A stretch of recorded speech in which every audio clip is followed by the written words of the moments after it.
Hi everyone, this is Asma Mushtaq from the EEVIBES, and in this video lecture I am going to explain how we can analyze a circuit containing a Zener diode. So whenever a Zener diode is present in a circuit, we can replace it either with on equivalent circuit of the Zener diode, which is actually equal to the VZ, or the regulated output voltage it provides, or we can replace it with an open circuitry, fine, when it is not conducting.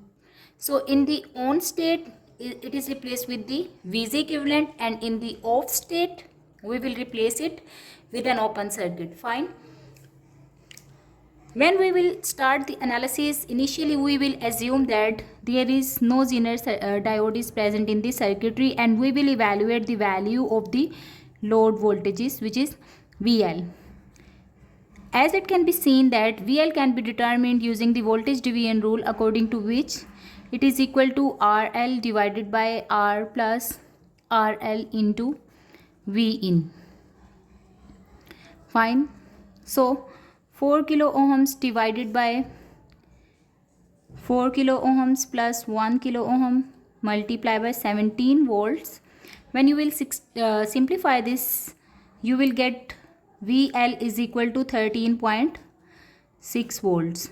Fine. Now the first step is, if VL is greater than or equal to VZ, then we replace the Zener either with VZ, and we will assume that Zener diode is in conduction mode. And if VL is less than VZ, then it means Zener is not providing the voltage regulation and it is present in the off state. That's why you can replace it with an open circuit. Right now VL, which is equal to 13.6 volt, it is greater than VZ, which is 11 volt in this case. So that's why we will replace it with a battery or the regulated voltages, and the equivalent circuit can be drawn like that.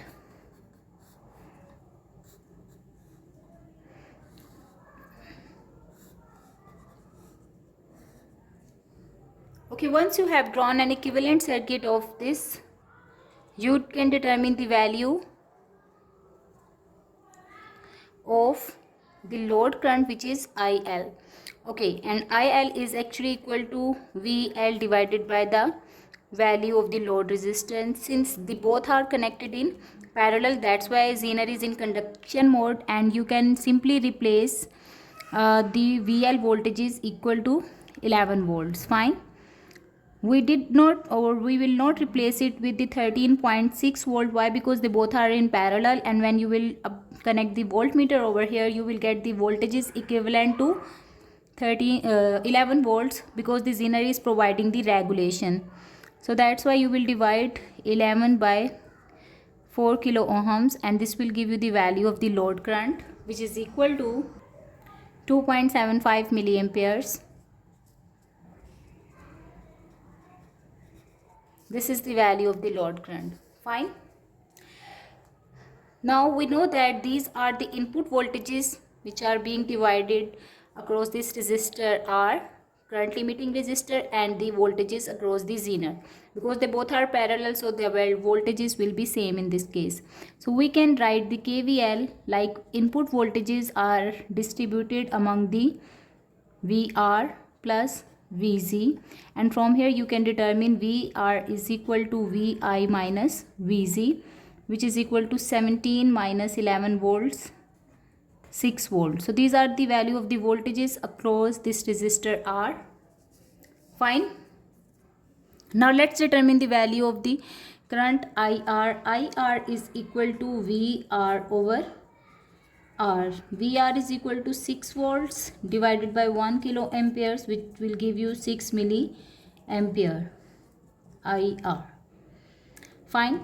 And when this IR flows across this resistor, it is divided or distributed between these two paths, the Zener current and the load current IL. So we can write the KCL like IR is equal to IZ plus IL, and from here you can determine IZ is equal to total current which is the IR minus the load current which is IL.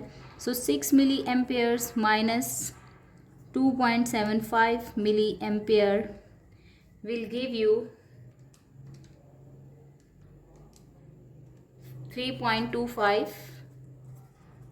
milliampere Zener current. So in this way you can analyze the circuitry and you have determined the voltages and the current across all the elements which are present in it. Thank you for watching.